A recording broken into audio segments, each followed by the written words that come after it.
Good morning students. Triple S A G college की online classes में आपका हार्दिक स्वागत है। अपने लास्ट क्लास में टोमेटो की कल्टीवेशन के बारे में पढ़ा था।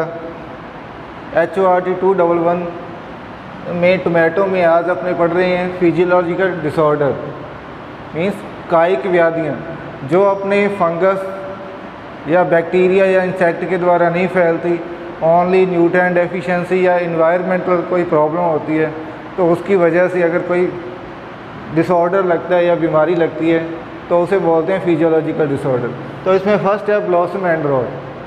टमाटर में ब्लॉसम एंड रॉट में टमाटर यहाँ से प्लांट के साथ में लगा होता है, उसमें पेटल सेपल्स होते हैं यहाँ पे। तो इस एरिया में इसमें ब्लॉसम एंड रॉट में इस एरिया में लीजन्स बन जाते हैं और ये डार्क कलर का पार्ट हो जाता है, ऊपर वाला इतना पार्ट इसका डार्क कलर का हो जाता है और यहाँ पर रोटिंग हो जाती है। रोटिंग होने से फल का जो ऊपर वाला पार्ट है वो डार्क कलर का हो जाता है और जो नीचे वाला पार्ट होता है वो ग्रीन कलर का ही बना रहता है और फल गल सड़ जाते हैं, जिससे ये कंजप्शन के योग्य नहीं रहते। तो ये इसका था सिम्टम। और इसके कॉजेज़ क्या क्या हैं, किस कारण से ये ब्लॉसम एंड रॉट बीमारी लगती है। इसमें फर्स्ट कॉज है high moisture in soil and high temperature. अगर मृदा में नमी की मात्रा ज़्यादा है या फिर टेम्परेचर ज़्यादा है, उस वजह से ये हो सकता है। सेकंड रीज़न है हाई डोज ऑफ नाइट्रोजन। अगर अपने नाइट्रोजन की ज़्यादा डोज यूज़ करते हैं, फर्टिलाइज़र ज़्यादा यूज़ करते हैं, उससे भी ये प्रॉब्लम हो सकती है। और थर्ड इसका रीज़न है कि कैल्शियम की डेफिशिएंसी। अगर सॉइल में कैल्शियम की डेफिशिएंसी है तो भी ये प्रॉब्लम हो जाती है। तो अब इसके कंट्रोल की बात करते हैं अपने। तो कंट्रोल में क्या करेंगे,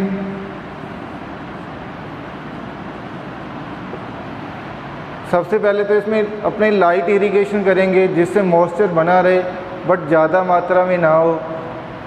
और सेकंड है जो अपने नाइट्रोजन फर्टिलाइज़र की बात करते हैं, जितना रिकमेंड करते हैं ARS वगैरह, जो भी अगर आपके कोई पास में यूनिवर्सिटी है या फिर ARS है, रिसर्च स्टेशन कोई है, तो वो उस एरिया के लिए क्रॉप के लिए स्पेशल डोज वो रिकमेंड करते हैं फर्टिलाइज़र की। तो उतनी मात्रा में अपने को नाइट्रोजन डालनी चाहिए, उससे ज़्यादा नहीं डालनी चाहिए। तो थर्ड अपनी मोस्ट इम्पॉर्टेंट है कैल्शियम क्लोराइड।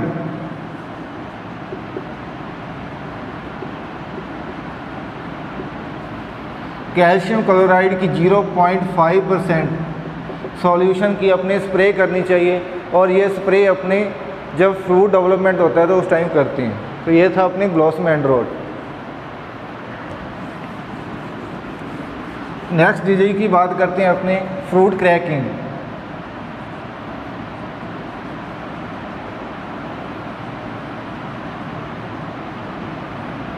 मीन्स फल फट जाते हैं। ये क्रैकिंग 2 टाइप की होती है। फर्स्ट है रेडियल, सेकंड है कंसेंट्रिक।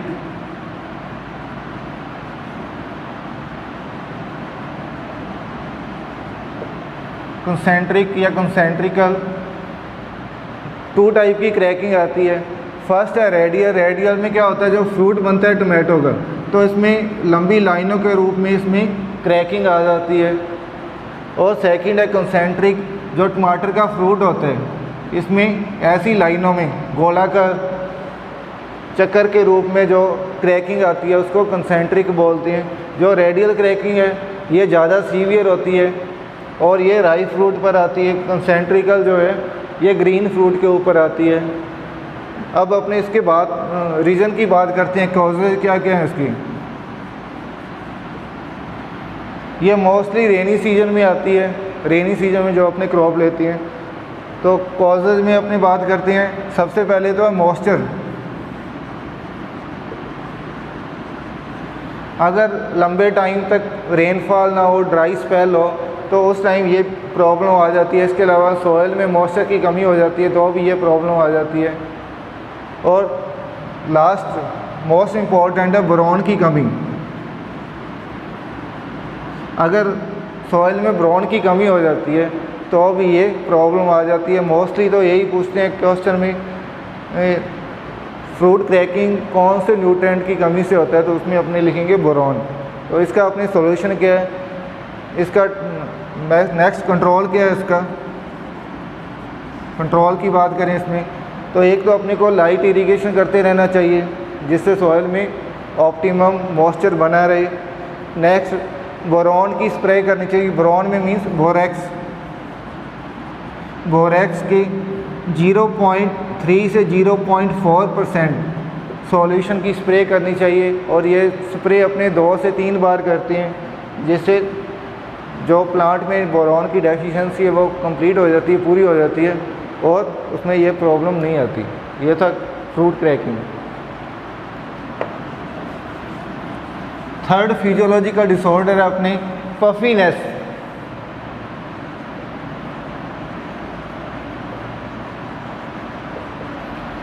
इसमें क्या होता है, जो अपने टमाटर का फ्रूट लगता है, फ्रूट का जो नॉर्मल साइज़ होता है, जो पौधे के ऊपर टमाटर लगते हैं उसका लगभग 2/3 पार्ट, जब इस साइज़ के 2/3 पार्ट के बराबर के फल हो जाते हैं, मीन्स 75% वो डेवलप हो जाते हैं, तो उस फ्रूट का जो बाहर वाला एरिया होता है, इसके टिश्यू, तो बाहर वाली जो वाल होती है उसके टिश्यू तो ग्रोथ करते रहती हैं, बट जो अंदर वाला पार्ट होता है इसका, उसमें टिश्यू की ग्रोथ जो है वो रिटार्ड हो जाती है, जिससे अंदर वाली कोशिकाएं हैं वो टिश्यू की ग्रोथ होनी बंद हो जाती है और बाहर वाला पार्ट ग्रोथ करता रहता है, जिससे क्या होता है कि फ्रूट अंदर से खोखला हो जाता है या फिर ब्लैंक खाली रह जाता है, जिससे इस फ्रूट का वेट कम हो जाता है और इसकी फिर्मनेस मीन्स हार्डनेस कम हो जाती है, फ्रूट हार्ड नहीं रहता, तो ये इसमें प्रॉब्लम आ जाती है। तो इसका रीज़न क्या क्या है, ये कौन से सीज़न में होता है? सबसे पहले तो ये विंटर सीजन में होता है, जो अपने विंटर सीजन की क्रॉप लेती हैं उसमें होता है। नेक्स्ट है इसमें जो एम्ब्रियो बनता है, इसका जो इसका भ्रूण बनता है वो डेवलप नहीं हो पाता, उस वजह से भी ये हो जाता है, या फिर इसमें अबॉर्शन हो जाता है, जो अपने फर्टिलाइजेशन होता है उसके बाद में अबॉर्शन हो जाता है, जिससे ये फल पूरा मैच्योर या डेवलप नहीं हो पाता। तो इसका कंट्रोल की बात करते हैं अपने नेक्स्ट। कंट्रोल कर ही देना। नेक्स्ट अपनी बात करते हैं कंट्रोल की। तो कंट्रोल में इसमें एक तो डिजीज़ फ्री या डिजीज़ रेसिस्टेंट वैरायटी उगानी चाहिए अपने को।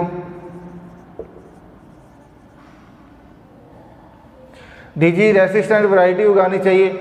नेक्स्ट इसमें जो न्यूट्रिएंट अपने यूज़ करते हैं, नाइट्रोजन, स्पेशली नाइट्रोजन की रिकमेंड जो डोज होती है वो ही यूज़ करते हैं अपने, उससे ज़्यादा नाइट्रोजन यूज़ नहीं करनी चाहिए। ये इसका कंट्रोल है।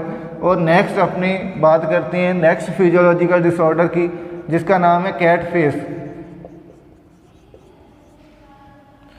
कैट फेस ये भी जो जब अनफेवरेबल इन्वायरमेंट मिलता है प्लांट को, तो उस टाइम ये प्रॉब्लम आ जाती है कैट फेस की।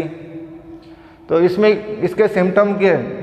जो टमाटर के ऊपर फ्रूट लगता है वो नॉर्मल शेप का नहीं होता, उसमें गोलाई नहीं होती, उसके ऊपर रिज बन जाती है, कहीं से उभर जाता है, कहीं से वो दब जाता है फ्रूट। जैसे शिमला मिर्च होती है वो राउंड नहीं होती, उससे भी ज़्यादा ये कहीं से उभर जाता है और कहीं से दब जाता है, जिससे उसकी फ्रूट की शेप सही नहीं बन पाती।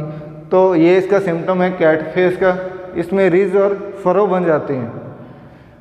और इसमें जब इन्वायरमेंट सही नहीं होता ये तभी होता है। इसमें जो पेस्टिल होती है फीमेल पार्ट, उसकी सेल्स की ग्रोथ सही नहीं होती, जिसके कारण ये फल की स्ट्रक्चर ऐसी हो जाती है। तो इसके कंट्रोल की बात करते हैं अपनी।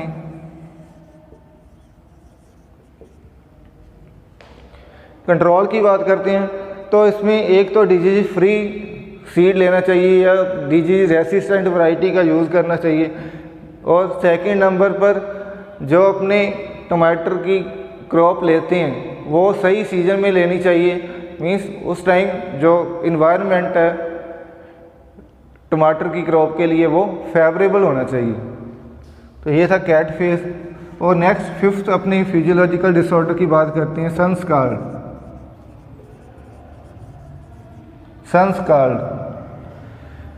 जो सनलाइट पड़ती है फ्रूट के ऊपर डायरेक्ट, जो भी फ्रूट लगता है टमाटर का, जो टमाटर का फ्रूट लगता है उसके ऊपर डायरेक्ट सनलाइट पड़ती है, जिससे इसके ऊपर पैचेस बन जाते हैं और इनका कलर वाइट, ग्रे या फिर येलो हो सकता है। जो इसके ऊपर धब्बे बनते हैं वो वाइट, ग्रे या येलो कलर के बनते हैं और ये ग्रीन फ्रूट और राइप फ्रूट दोनों के ऊपर ही बनती हैं, रेड फ्रूट के ऊपर। तो जिसके कारण जो फल का कलर है वो सही से डेवलप नहीं हो पाता। रेड जो फ्रूट होता है उसके ऊपर मोस्टली येलो कलर के पैचेस बन जाते हैं। ये था इसका रीज़न। अब इसके कंट्रोल की बात करते हैं। कंट्रोल में क्या कुछ करेंगे इसमें कंट्रोल के लिए यही है, एक तो जो अपने वैरायटी सिलेक्ट करनी है वो डेंस फोलिएज होनी चाहिए, उसके ऊपर जो पत्तियां वो ज़्यादा आनी चाहिए, सघन पत्तियां होनी चाहिए। नेक्स्ट दूसरा, इसमें अपने काट छांट नहीं करते गर्मी के टाइम में, जो पौधा लगाते हैं अपने उसमें गर्मी के टाइम में काट छांट नहीं करते। थर्ड नंबर है, इसमें जो अपने प्लांट्स लगाते हैं उनकी स्पेसिंग कम कर देते हैं, जिससे डायरेक्ट सनलाइट पौधे के चारों ओर नहीं पड़ती और ये प्रॉब्लम कम आती है। इसके अलावा कभी कभी इंसेक्ट या डिजीज ज़्यादा लग जाती है, जिससे जो फोलिएज है वो ड्रॉप हो जाता है, मीन्स पत्तियां गिर जाती हैं, जिससे सीधी सनलाइट जो है डायरेक्ट वो फल के ऊपर पड़ने लग जाती है। तो इसके लिए अपने जल्दी से जल्दी डिजीज और इंसेक्ट को कंट्रोल करना चाहिए, जिससे ये डिजीज आगे ना फैले। ये थे अपने फिजियोलॉजिकल डिसऑर्डर। अब अपने बात करते हैं इंसेक्ट पेस्ट की।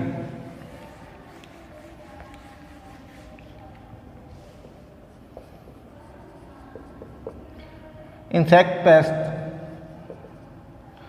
तो इसमें सबसे पहले है फ्रूट बोरर।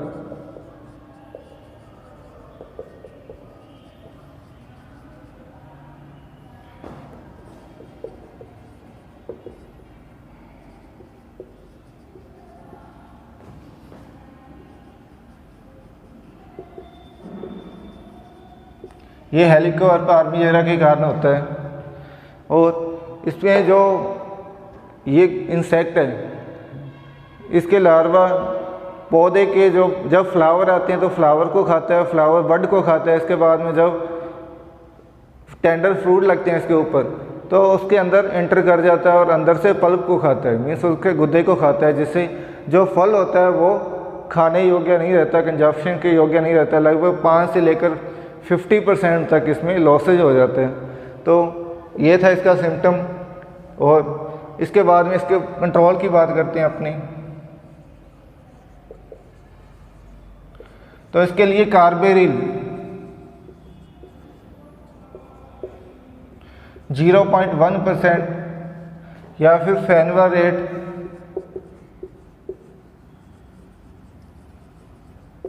0.01% सॉल्यूशन का अपने स्प्रे करते हैं क्रॉप के ऊपर। ये लगभग 10 से 15 दिन के बाद में फिर रिपीट कर देते हैं, जिससे ये इंसेक्ट की प्रॉब्लम नहीं आती। तो ये था फर्स्ट इंसेक्ट। और सेकंड मोस्ट इम्पॉर्टेंट अपने इंसेक्ट है वाइट फ्लाई।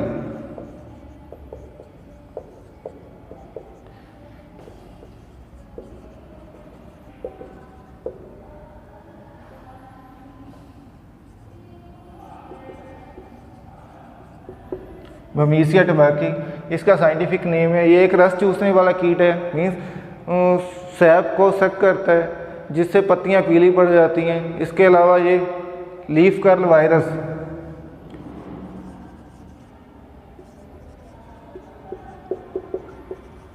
को ट्रांसमिट करता है, मीन्स एक पौधे से, इन्फेक्टेड पौधे से जब ये रस चूसता है और उसके बाद में जब डिजीज फ्री प्लांट के ऊपर ये जाता है, उसका रस चूसता है, तो उसमें ये वायरस भी छोड़ देता है, जिसके साथ में ये एक पौधे से दूसरे पौधे में ट्रांसमिट हो जाते हैं।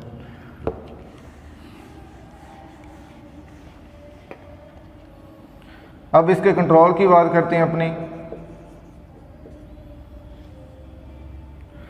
तो इसके कंट्रोल के लिए अपनी डाइमेथोएट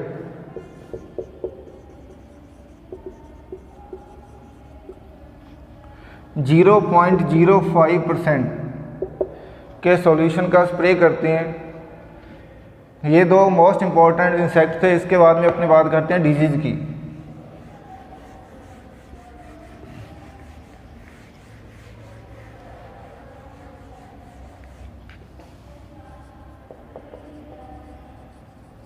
डिजीज में फर्स्ट जो डिजीज है वो है अर्ली ब्लाइट।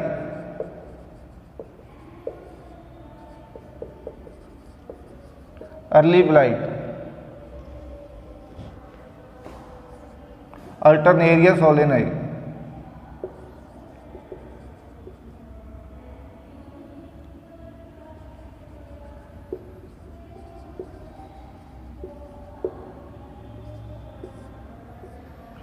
अल्टरनेरिया सोलेनाई में ये इसका कॉजल ऑर्गेनिज्म है। इसमें जो पत्तियां होती हैं या उसका स्टेम होता है पौधे का, उसके ऊपर ब्राउन कलर के स्पॉट बन जाते हैं।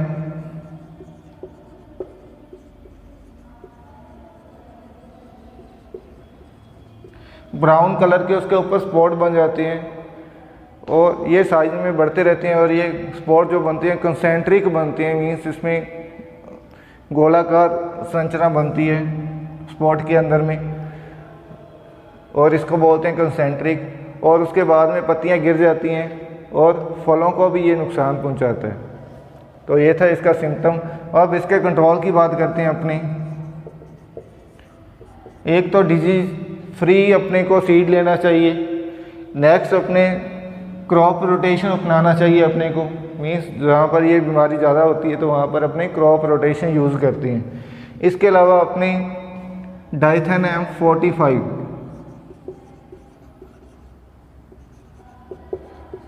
के 0.2% सॉल्यूशन का स्प्रे करते हैं। ये लगभग 10 दिन के अंतर पर रिपीट करते हैं। इसके अलावा अपने कैप्टान का भी स्प्रे कर सकते हैं। तो ये था इसका कंट्रोल। अब सेकंड डिजीज़ की बात करते हैं अपनी, वो है लेट ब्लाइट।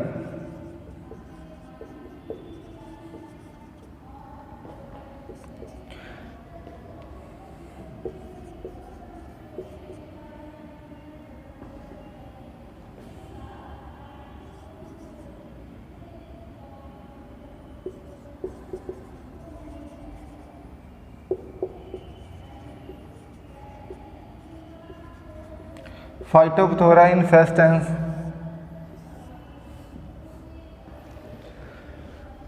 इसमें क्या होता है, जो पौधे की पत्तियों या उसके स्टेम के ऊपर जो ये बनते हैं स्पॉट बनते हैं, वो वाटर सॉक्ड होते हैं, मीन्स जल आश्रित स्पॉट बनते हैं, जिसके कारण पत्तियां और फल ख़राब हो जाते हैं। फल के ऊपर भी इसकी प्रॉब्लम आती है। तो इसमें तो ब्राउन कलर के स्पॉट बनते हैं, इसमें डार्क कलर के स्पॉट बनते हैं, वो भी वाटर सॉक्ड मीन्स जल आश्रित स्पॉट बनते हैं। तो इसका कंट्रोल और इसका कंट्रोल दोनों सेम ही है। जो अर्ली ब्लाइट में अपने स्प्रे करते हैं वही लेट ब्लाइट में करनी चाहिए।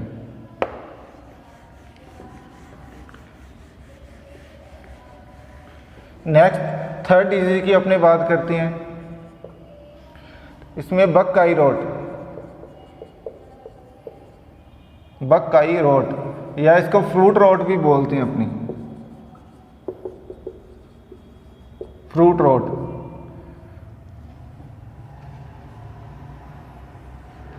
इसका जो कॉजल ऑर्गेनिज्म है वो है फाइटोप्थोरा निकोशियानी पैरासिटिका।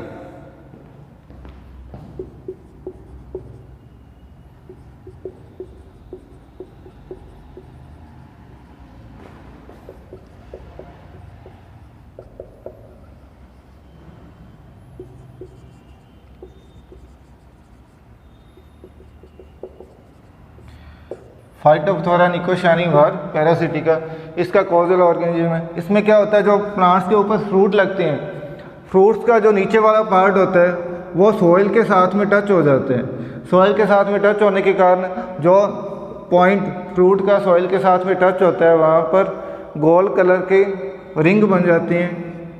फ्रूट के ऊपर जो आपका फ्रूट है इसके ऊपर यहाँ पर कंसेंट्रिक रिंग बन जाते हैं और ये बीच में लाइट लाइन बनती है, फिर डार्क बन जाती है, फिर लाइट बन जाती है।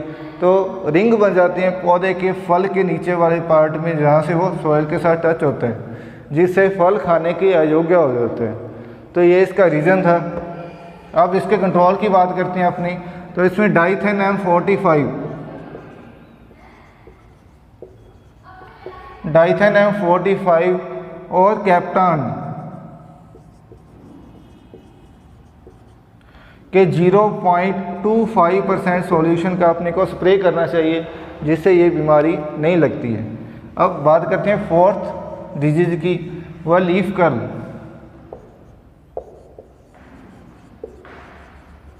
ये एक वायरस वाली बीमारी है, वायरस जनित है, और ये फैलती कैसे है मैंने आपको पहले बता दिया। वाइट फ्लाई इसको ट्रांसमिट करती है, तो इसके लिए जो वाइट फ्लाई का कंट्रोल है वो इसमें करना चाहिए। डाई मेथड का स्प्रे करते हैं इसमें। इसके अलावा क्रॉप रोटेशन यूज़ करना चाहिए। इसके अलावा अगर आपको कोई फल जो प्लांट आपको डिजीज वाला लगता है, इन्फेक्टेड लगता है, उसको उखाड़ कर जला देना चाहिए। इसका यही है एक सॉल्यूशन। इसके अलावा डिजीज रेसिस्टेंट अपने को सीड उगाना चाहिए। क्रॉप रोटेशन मोस्टली यूज़ करना चाहिए। इसके सिम्टम की बात करें लीफ कर्ल में, तो पत्तियां छोटी हो जाती हैं, उसके ऊपर येलो, इनका पत्तियों का कलर येलो हो जाता है और प्लांट बुशी हो जाता है, मीन्स झाड़ी नुमा प्लांट हो जाता है। इसके ये सिम्टम थे। नेक्स्ट है मोज़ेक।